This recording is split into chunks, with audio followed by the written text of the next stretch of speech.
Now, a lot of people are going to be familiar with this tree. This is called a Gumbo Limbo. Sometimes people call it a tourist tree because the easiest way to identify it is this red and peeling bark. But this tree has a secret superpower. If you were to peel away this red bark, you'd see the color underneath is green. Now, normally we only see green on a tree on a leaf. And that green actually comes from what we call chlorophyll.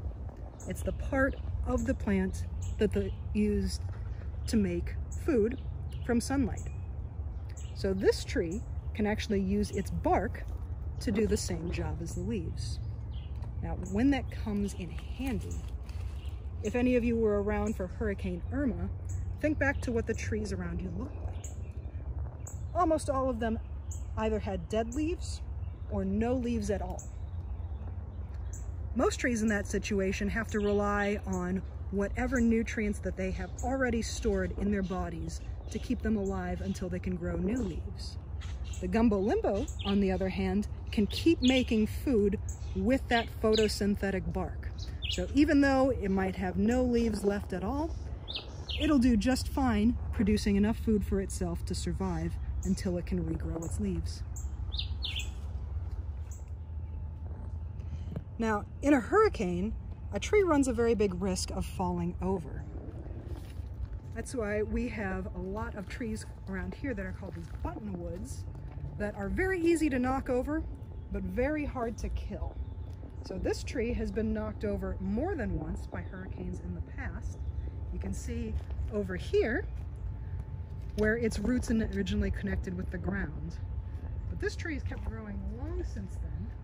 And a great way to tell that something has kept growing after it's fallen over is that it bends towards the light, like right here. So this tree fell over in a storm and then simply turned and kept growing towards the sun. So that's a really good clue that that's happened to a plant, is where you would see it leaning down, but then the top, where it's grown since it fell, turns and starts growing upwards again. So that process is called Phototaxis.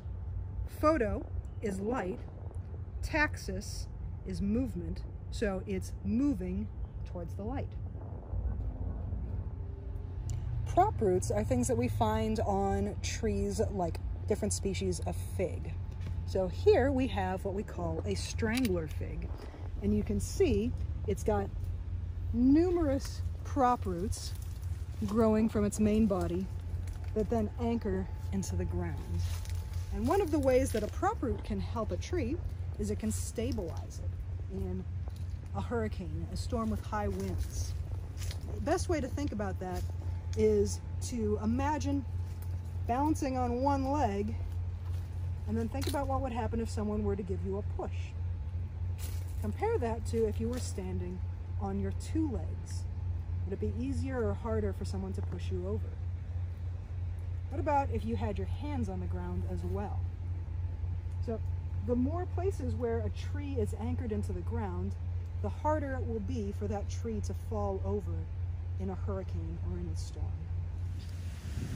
Plants grow towards the light, and in most cases that's straight up.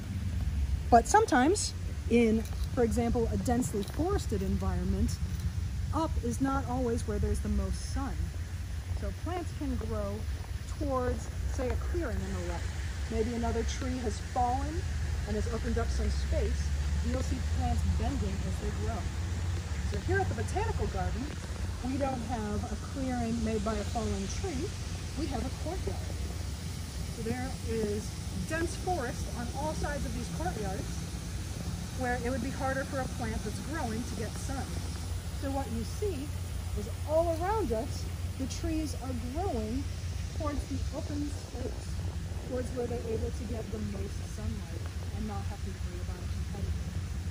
So as you walk around your home, take a look for where those sunniest spots are and see how the plants that grow around it are responding. Plants have different strategies for growing quickly enough to reach past their competitors and reach the sunlight, but another type of plant called an epiphyte has a different strategy. they start growing high up in the air, never touching the ground. So here is an example.